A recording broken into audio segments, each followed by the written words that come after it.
भारत माता की जय। भारत माता की जय। बीजेपी जिंदाबाद जिंदाबाद जिंदाबाद। ভারতের রাজ্যসভার 3 জন বিদগ্ধ সাংসদ যাদের রাজ্যসভার পারফরমেন্স যে অবস্থানই থাকুক না কেন, কিন্তু তাদের প্রতিনিয়ত যে যোগদান সেটা সর্বজন বিদিত, নতুন করে তাদের পরিচয় করিয়ে দেওয়ার কোনো প্রয়োজন নেই। শ্রী সুখেন্দু শেখর রায়, শ্রীমতী সুস্মিতা দেব এবং প্রকাশজিৎ বড়াই, এই 3 জন রাজ্যসভার সদস্য, তারা ইতিমধ্যেই আপনারা জানেন তারা তাদের সদস্য পদ থেকে ইস্তফা দিয়েছেন এবং আজকে আনুষ্ঠানিকভাবে তারা আমাদের দলে যোগদান করছেন। 4 ঘন্টার তৃণমূলের জন্য দরজা বন্ধ। যারা মানুষের সম্পত্তি লুট করেছেন তাদের জন্য দরজা বন্ধ। নির্বাচনের আগে আমি বারবার আহ্বান জানিয়েছি কংগ্রেসের ভোটারদের কাছে, বামপন্থী ভোটারদের কাছে, এবং স্পষ্ট করে এটা বলেছিলাম, যারা চাকরি বিক্রি করেননি, চাকরি কেনেননি, সিন্ডিকেটে অংশগ্রহণ করেননি, যারা নিরপরাধ মানুষের ওপরে নিজের আধিপত্যবাদ চাপিয়ে দেননি, যারা মানুষের গণতান্ত্রিক অধিকারগুলোকে পদদলিত করে দেননি, যারা টেন্টেড নন, যারা অপ্রাসঙ্গিক মমতা বন্দ্যোপাধ্যায়কে প্রাসঙ্গিক করবার জন্য বিপরীত পরিস্থিতিতে নিজের ঘাম রক্ত দিয়ে দেওয়ালে ঘাসফুল চিহ্ন এঁকেছিলেন, তাদের কাছে আহ্বান জানিয়েছিলাম যে আপনারা পশ্চিমবঙ্গের স্বার্থে, আপনাদের পরবর্তী প্রজন্মের স্বার্থে এই নির্বাচনে তৃণমূলকে সরিয়ে দিন। সুতরাং এটা নতুন কোনো বিষয় নয়। আপনি আশা করব এরা প্রত্যেকেই গুণীজন বিদগ্ধ মানুষ, এদের নামের আগে পদত্যাগী, দলত্যাগী বা তৃণমূলী এই শব্দগুলো ব্যবহার করবেন না। প্রত্যেকেরই একটা অতীত আছে, সাধুরও একটা অতীত থাকে। এই মুহূর্তে সুখেন্দু শেখর রায়, সুস্মিতা দেব, প্রকাশজিৎ বড়াইকের একমাত্র পরিচয় তারা বিজেপি কর্মী। আমি বলতে গেলে ফুল টাইম রাজনীতিবিদ, I am not a part time politician, I am serious politician. So আমি এটা চারদিক থেকে দেখছি the acceptance of prime minister Modi, যেটা অপোজিশন বারবার পোলারাইজেশনের কথা বলে। আমি আসামের থাকি, সেখানের অভিজ্ঞতা থেকে বলছি, এবং সুখেন্দু যেটা বলেছে এটা অত্যন্ত গুরুত্বপূর্ণ, যে ধরনের ইনফ্রাস্ট্রাকচার ডেভেলপমেন্ট আর ডেলিভারি, তারপরে আমি তৃণমূলের কথা বলছি। ডেলিভারি মানে কি, যে আমার ম্যানিফেস্টোতে স্কিম আছে, আমার টুইটার হ্যান্ডেলে প্রকল্প আছে, কিন্তু সরজমিনে গেলে কিছু নেই। That is the biggest difference between Congress and BJP. আমি আজকের থেকে তো কংগ্রেসকে দেখছি না, আমি রাজীব জির সময় থেকে যখন আমি ইউনিভার্সিটিতে ছিলাম, and he had said the most important thing that 1 টাকার কাজ করলে 25 পয়সা পৌঁছে। That is the culture of Congress and Trinamul. মোদিজির সমালোচনা অনেকেই করে, কিন্তু it cannot be denied যে last man standing, last mile delivery is excellent. আর আমি তৃণমূল যখন জয়েন করেছিলাম, আমার একটা অ্যাসপিরেশন ছিল যে আমি ন্যাশনাল এক্সপ্যানশনে ইন্টারেস্টেড ছিলাম, কিন্তু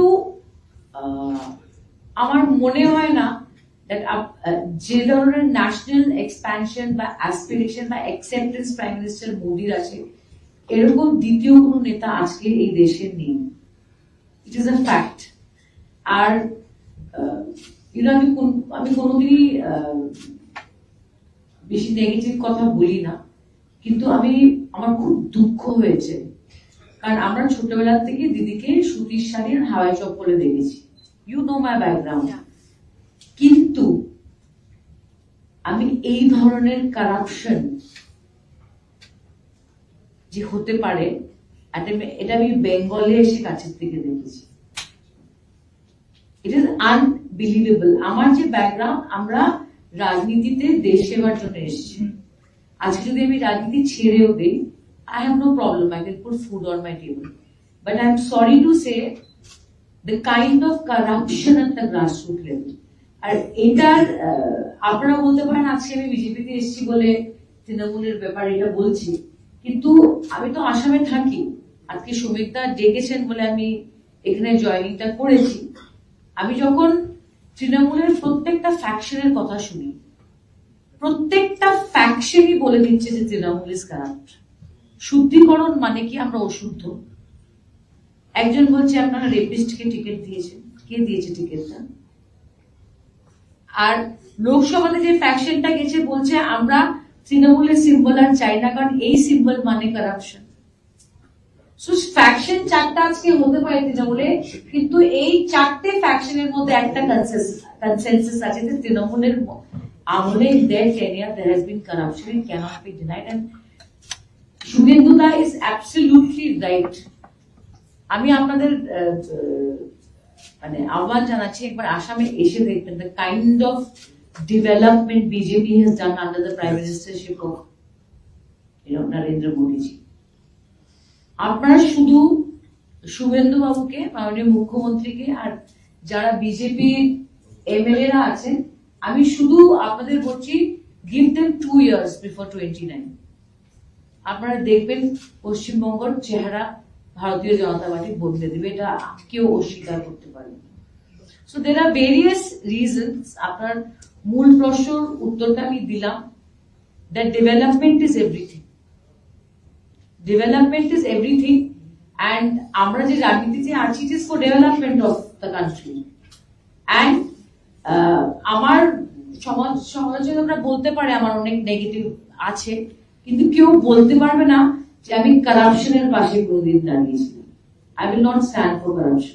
आप वोकल हुए थे, आप विरोध प्रदर्शन किए थे, लेकिन तब आप रेजिग्नेशन नहीं दिए। आप उस समय रेजिग्नेशन दिए जब तृणमूल कांग्रेस सत्ता से चली गई है। और आप क्या चाहते हैं? इतिहास आपको कैसे याद है? जो कुछ आपने देखा बाहर से देखा ना, कि मैंने क्या किया, क्यों किया, कब किया, कैसे किया। हिंदुस्तान में 800 सांसद है कुल मिला के, लोकसभा और राज्यसभा। 800 सांसद में सिर्फ मैं ही पब्लिकली डिमांड किया था कि जिस तरह आरजी कांड का प्रमाण सबूत इसको मिटाया जा रहा है, उसमें पुलिस कमिश्नर और प्रिंसिपल ऑफ द इंस्टीट्यूशन को कस्टोडियल इंट्रोगेशन होना चाहिए, मतलब गिरफ्तार करके उसका पूछताछ किया जाए। दूसरे किसी का हिम्मत नहीं हुआ था उस समय ये बात बोलने का। उसके बाद मैं अस्वस्थ था, बहुत ही सिक था। एक दिन में 2 बार हमको बुलाया गया लाल बाजार में नोटिस देके। मैंने मेडिकल सर्टिफिकेट भेजा, मैंने कभी नहीं बोला नहीं जाऊंगा। क्यों नहीं? हम चोर है क्या, डाकू है क्या? हम लाल बाजार दिखाते हैं हमको क्या डर? मेरे बड़े भाई जो वकील है मुझ जैसा, उनको पकड़ के बोला कि आप वो ट्वीट को उठा लीजिए, हम भी केस उठा लेते हैं। तो मैंने देखा कि 33 लाख लोग मेरा ट्वीट देख चुका है, मेरा पर्पस सब हो गया। अब ट्वीट हटाने से भी कोई दिक्कत नहीं है। और मैं पीस मांगना चाहता हूँ। मेरे एक बेटी है, एक पोती है। हमारा पति गुजर गए 3 महीना पहले। अगर मैं भी गुजर होगी हर रोज, उसके बावजूद भी 3 महीना 4 महीना लगातार मेरे टेलीफोन पर, मोबाइल पर धमकी आ रहा था कि हमको हत्या किया जाएगा, हमारा बेटी को, पोती को किडनैप किया जाएगा। ये क्या मैं ढोल बजा के सबको बोलूं?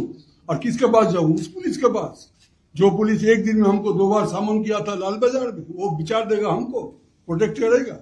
हम तो समझ गया था, उसी समय रिजाइन कर सकता था, लेकिन हमको डर था कि शायद मुझे भी सुपारी किलर लगा के ये कत्ल कर सकता है। क्योंकि बंगाल में जैसे बीजेपी का 400 से अधिक कार्यकर्ता और समर्थक उनका कत्ल किया गया, हमारा पार्टी का उस समय जो पार्टी था, उस समय पार्टी का भी वर्कर लोग को कत्ल किया गया। एक ही पार्टी का आदमी एक ही पार्टी को कत्ल कर रहा है।